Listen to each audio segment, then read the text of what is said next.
आज मार्केट जैसे ओपन हुआ तो दबाव जो है वो 2.5 से 3% देखने को मिला। निफ्टी और सेंसेक्स में आंकड़े काफ़ी ज़्यादा दबाव में देखने को मिले। ऐसा लगा कि अब यहाँ से 3 से 4% के ऊपर का एक गिरावट देखने को मिलेगा, लेकिन धीरे धीरे मार्केट में कुछ रिकवरी हुआ और बंद होते होते जी हाँ यहाँ पे करीबन 1.30% का रिकवरी देखने को मिला। आज के वीडियो में विश्लेषण क्या होगा कि मार्केट में गिरावट कितने देखने को मिले, कहाँ कहाँ पे सबसे ज़्यादा दबाव है। उसके साथ ही साथ मैं आपके सामने रीजंस भी रखूँगा कि गिरावट यहाँ पे किन कारणों से हुआ है, वो भी हम जानेंगे कि आने वाले समय में क्या और गिरावट हो सकता है। और वीडियो के लास्ट में म्यूचुअल फंड इन्वेस्टर के लिए यहाँ पे स्ट्रैटेजी बताऊँगा कि एग्जैक्टली ऐसे गिरावट पर आपको कैसे संभल के चलना है। चलिए शुरुआत करते हैं। लेकिन आप में से बहुत ऐसे इन्वेस्टर हैं जिनको पोर्टफोलियो रिव्यू और डिज़ाइन को लेकर प्रॉब्लम है। डिस्क्रिप्शन बॉक्स में आए डिटेल चेक करें और व्हाट्सअप नंबर के थ्रू हमारे साथ जुड़ सकते हैं। देखो, आज अगर देखा जाए तो निफ्टी हो या फिर सेंसेक्स हो, मिड कैप हो या स्मॉल कैप इंडेक्स हो, गिरावट हर जगह ज़्यादा देखने को मिला है। लेकिन हाँ, कुछ एक इंडेक्स हैं जहाँ पे रिकवरी होते होते आंकड़े पॉजिटिव में चले गए। जैसे कि मैं अगर निफ्टी आईटी की बात करूँ तो चलिए सबसे पहले हम देखते हैं कि मार्केट का स्थिति आज कैसा रहा। ठीक आपके सामने आंकड़े हैं, आप यहाँ पे देख सकते हो। जो गिरावट हुआ है वो सबसे ज़्यादा, जो आपके सामने मैं इंडेक्स रख रहा हूँ उसमें 3% के ऊपर निफ्टी बैंक में देखने को मिल रहा है। यहाँ पे सेंसेक्स करीबन 1.80, निफ्टी 50 1.82 और निफ्टी आईटी में यहाँ पे पॉजिटिव आंकड़े देखने को मिल रहे हैं। निफ्टी स्मॉल कैप 250 और निफ्टी मिड कैप 150 की बात करूँ तो 2 से 2.5% का गिरावट यहाँ पे देखने को मिला। कई ऐसे स्टॉक्स हैं जो 5% के ऊपर गिरे हैं। जी हाँ, मैं निफ्टी 50 के चुनिंदा स्टॉक्स की बात कर रहा हूँ।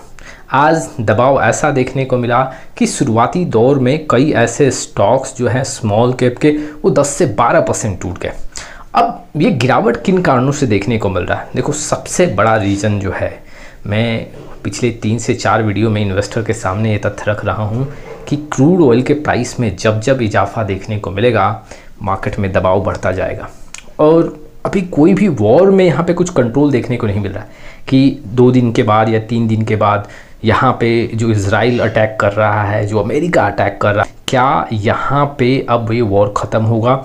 ये अभी कुछ भी कंफर्मेशन नहीं है और इसके चलते क्रूड ऑयल के प्राइस में काफ़ी बड़ा इजाफा देखने को मिल रहा है और यही लगातार मार्केट में काफ़ी ज़्यादा प्रेशर बना रहा है। मैं आपके सामने कुछ आंकड़े रखता हूँ जो आपको काफ़ी ज़्यादा सरप्राइज़ करेंगे। देखो, क्रूड ऑयल का प्राइस अगर हम देखें तो आज के दिन अगर हम देखें तो 12 से 13% जंप लिया है। अब ये जो आंकड़ा है $102 का देखने को मिल रहा है। पिछले एक मंथ में 61% का जंप देखने को मिला है क्रूड ऑयल के प्राइस में और एक साल में 55%। इट मीन्स कि एक महीने का आंकड़ा काफ़ी यहाँ पे बड़ा है। अगर आप देखोगे तो एक साल से भी ज़्यादा देखने को मिल रहा है।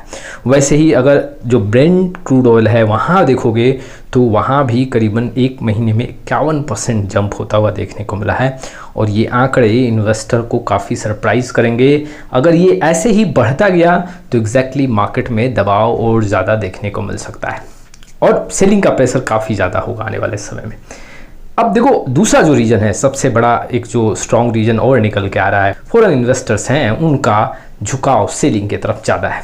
अब आज के दिन देखें तो 6 से 7 हज़ार करोड़ का बिकवाली एफआईआई के साइड से देखने को मिल गया है और पूरे मार्च का आंकड़ा देखें तो ये आंकड़ा ऑलमोस्ट 27 से 28 हज़ार करोड़ का बिकवाली देखने को मिल रहा है। इट मीन्स कि लगातार एफआईआई के साइड से यहाँ पे इंडियन स्टॉक्स मार्केट में प्रेशर बनाया जा रहा है।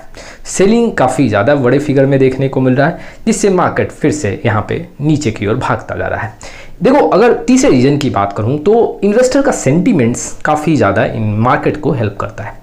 इन्वेस्टर का सेंटीमेंट्स अगर पॉजिटिव हुआ तो मार्केट के रुझान काफ़ी अच्छे देखने को मिलेंगे, लेकिन अगर सेंटीमेंट्स नेगेटिव देखने को मिला तो वहाँ पे दबाव बढ़ सकता है। इंडिया विक्स यही कहता है। आज के दिन अगर देखें तो इंडिया विक्स करीबन 17 से 18% जंप लिया है और ये आंकड़े काफ़ी ज़्यादा इन्वेस्टर के सेंटीमेंट्स को डिस्टर्ब करते हैं।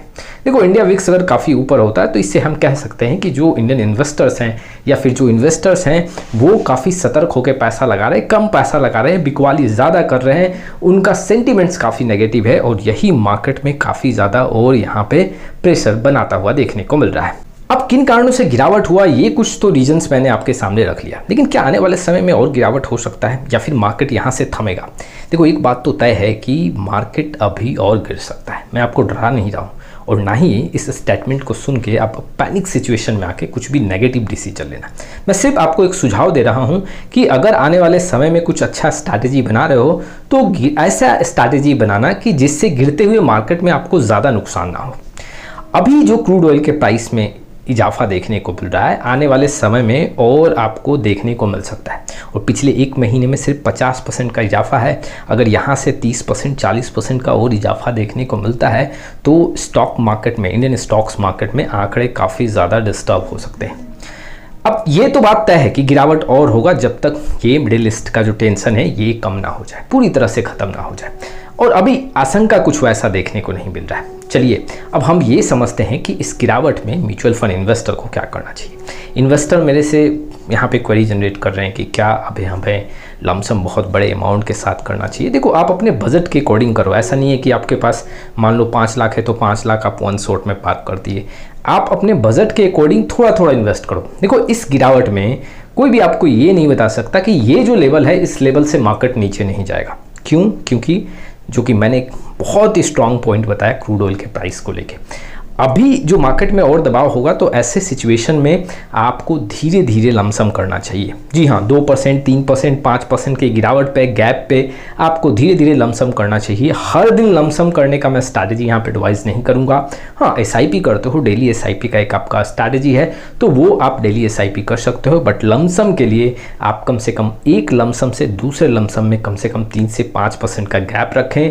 धीरे धीरे अपने अमाउंट को यूटिलाइज करें। वन शॉट में बहुत बड़ा अमाउंट अगर आप पार्क कर रहे हो तो ये रिस्क काफ़ी बड़ा जनरेट कर सकता है। आज के डेट में कोई भी कंफर्म नहीं कह सकता कि मार्केट अब गिरेगा नहीं। मार्केट का गिरावट का जो अभी लेवल है, हो सकता है कि आज जो लेवल देखने को मिल रहा है वो कल और ज़्यादा नीचे की ओर आपको देखने को मिले, जो सपोर्ट है वो टूटता जाए। और ऐसे में इन्वेस्टर को, म्यूचुअल फंड इन्वेस्टर को काफ़ी सतर्क होकर अपने म्यूचुअल फंड में इन्वेस्टमेंट करना चाहिए। आप ये भी ध्यान रखो कि किसी भी एक सेक्टर पे, अपने पोर्टफोलियो पे ज़्यादा डिपेंड ना हो। देखो, आज के डेट में देखोगे तो IT सेक्टर काफ़ी डिस्ट्रॉय हुआ है। आने वाले समय में कई ऐसे सेक्टर हैं जो ज़्यादा दबाव में हो सकते हैं। तो वैसे स्थिति में आप अगर देख रहे हो कि मेरे म्यूचुअल फंड पोर्टफोलियो में कोई एक ऐसा सेक्टर वाइज फंड है या थीमेटिक्स फंड्स हैं जो काफ़ी ज़्यादा नुकसान दे रहा है, तो वहाँ पे बहुत ज़्यादा एलोकेशन से ऊपर आप इन्वेस्टमेंट ना करो। दूसरा जो एक पॉइंट है, कई ऐसे मोमेंटम फंड भी हैं जो काफ़ी ज़्यादा अपने हाई से टूटे हुए हैं। अब इसका मतलब ये नहीं कि वो फंड आपको बहुत ज़्यादा पैसा बना के देंगे। देखो, मोमेंटम फंड तभी पैसा बना के देंगे जब मार्केट में आपको V शेप में रिकवरी देखने को मिले या फिर U शेप में रिकवरी देखने को मिले, जो कि अभी पॉसिबिलिटीज़ वैसा कुछ भी नहीं है। तो वैसे सिचुएशन में हो सकता है कि आप मोमेंटम फंड में वहाँ पे पैसा पार्क करो और वहाँ पे दबाव कुछ और ज़्यादा बढ़ जाए, क्योंकि मोमेंटम फंड और थीमेटिक्स और सेक्टर फंड मार्केट के थोड़े से गिरावट में बहुत ज़्यादा आपके पोर्टफोलियो में नेगेटिव इम्पैक्ट डाल सकते हैं। तो ये कुछ विश्लेषण थे जो इन्वेस्टर के लिए इंपॉर्टेंट थे। आपका क्या राय है इस वीडियो को लेके कमेंट बॉक्स में जरूर आए। फिर मिलेंगे एक नए वीडियो के साथ, तब तक के लिए जय हिंद, जय भारत।